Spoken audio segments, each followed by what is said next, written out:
নমস্কার, আমি সোনা আর তোমরা দেখছো সোনাস কিচেন। আজকে আমি তোমাদের সাথে শেয়ার করব একদম পারফেক্ট স্টাইলে কিভাবে বানাবে ভেজিটেবিল চপ।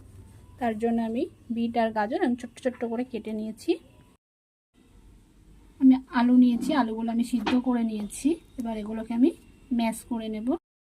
মশলার জন্য আমি নিয়েছি আদা আর কাঁচা লঙ্কা, 4-5টা কাঁচা লঙ্কা আর অল্প পরিমাণে আদা দিয়ে আমি এটাকে গ্রেট করে নিয়েছি। আর দেব বাদাম, তার জন্য আমি নিয়েছি 100 গ্রাম কাঁচা বাদাম। আমি কড়াই বসিয়েছি, কড়াই গরম হয়ে গেছে, ওর মধ্যে আমি তেলও দিয়ে দিয়েছি। তেলটা মোটামুটি গরম হয়ে গেছে, এবার আমি বাদামগুলোকে ভেজে নেব।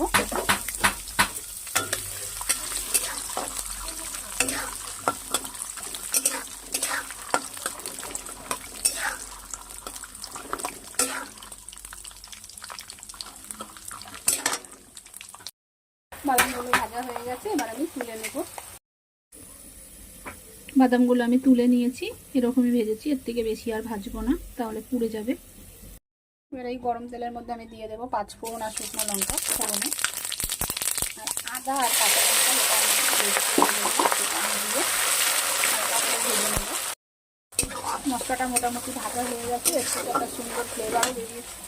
এবার আমি দিয়ে দেবো কেটে রাখা গাজর আর বিট দিয়ে আমি এটাকে খুব ভালো করে নাড়িয়ে নেব, ভালো করে ভেজে নেব।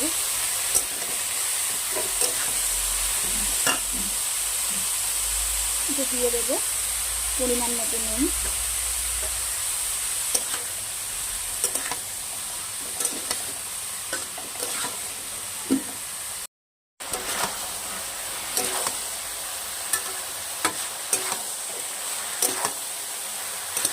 মোটামুটি আমার ভাজা হয়ে গেছে। এবার আমি অ্যাড করে দেবো ভেজে রাখা বাদামগুলো, এবং এবার একটু ভেঙে নিয়েছি।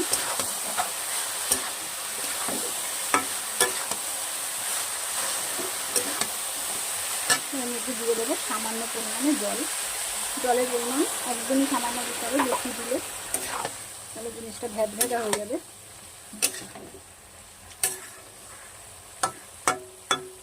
জলটুকু দিয়ে আমি গ্যাস একদম লো ফ্লেমে করে ঢাকা দিয়ে দেবো।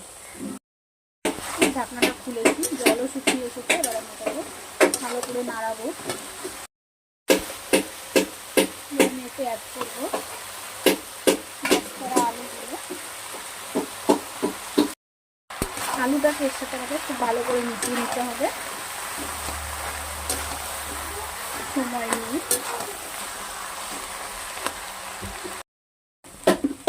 এতে আমি দিয়ে দেবো চিনি, চিনির পরিমাণটা একটু বেশি দেবো।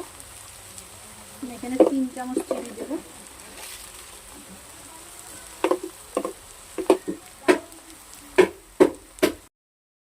এতে আমি দেবো ভাজা মশলা 1 চামচ, মানে জিরে আর ধনে দিয়ে একটা ভাজা মশলা করা রয়েছে, সেই ভাজা মশলাটা আমি এটা দিয়ে দিলাম। আর এবার এতে আমি দেবো, এটাকে শক্ত করার জন্য দেবো বিস্কুটের গুঁড়ো।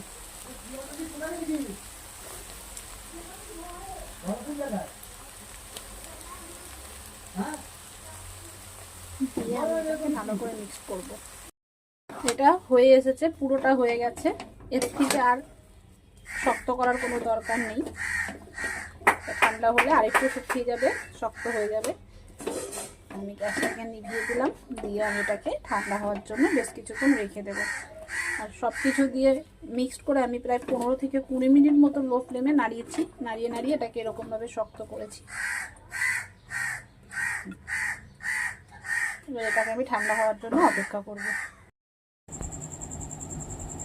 আমি এইভাবে প্রত্যেকটাই ভেজিটেবিল চপের শেপ দিয়ে নিয়েছি।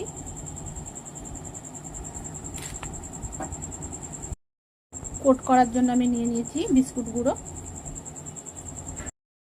আর আমি নিয়ে নিয়েছি বেসন। এটা দিয়ে আমি একটা ব্যাটার বানাবো। এর মধ্যে পরিমাণ মতো জল দিয়ে, খুব বেশি পাতলা নয়, তা মিডিয়াম ঘনত্বের একটা ব্যাটার তৈরি করব। এরকম ঘনত্বের একটা ব্যাটার তৈরি করে নেব।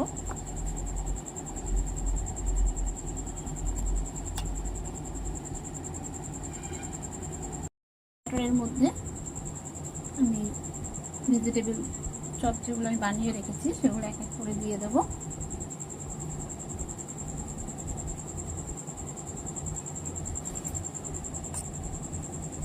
দিয়ে ভালো করে মিক্সড করে নিয়ে এইভাবে আমি তুলে নেব।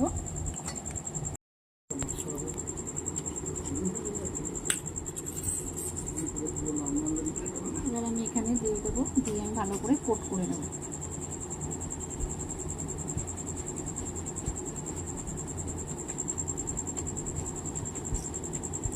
আমার কোট করা হয়ে গেছে। এইভাবে আমি প্রত্যেকটা এভাবে কোট করে নেব। প্রত্যেকটা আমি কোট করে নিচ্ছি।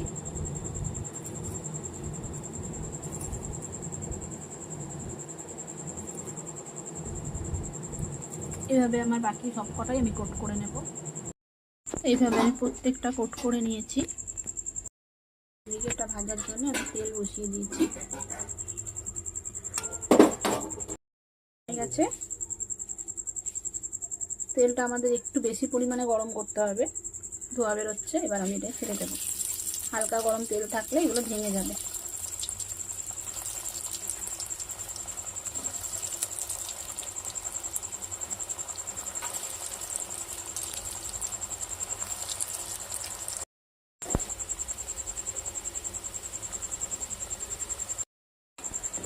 আমার ভেজিটেবিল চপগুলো ভাজা হয়ে গেছে, এবার আমি তুলে নেব।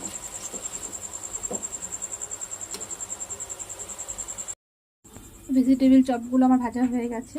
ভিডিওটি যদি তোমাদের ভালো লাগে তাহলে লাইক, কমেন্ট, শেয়ার করো, ফলো করে পাশে থেকো। ধন্যবাদ সকলকে ভিডিওটি দেখার জন্য। নমস্কার।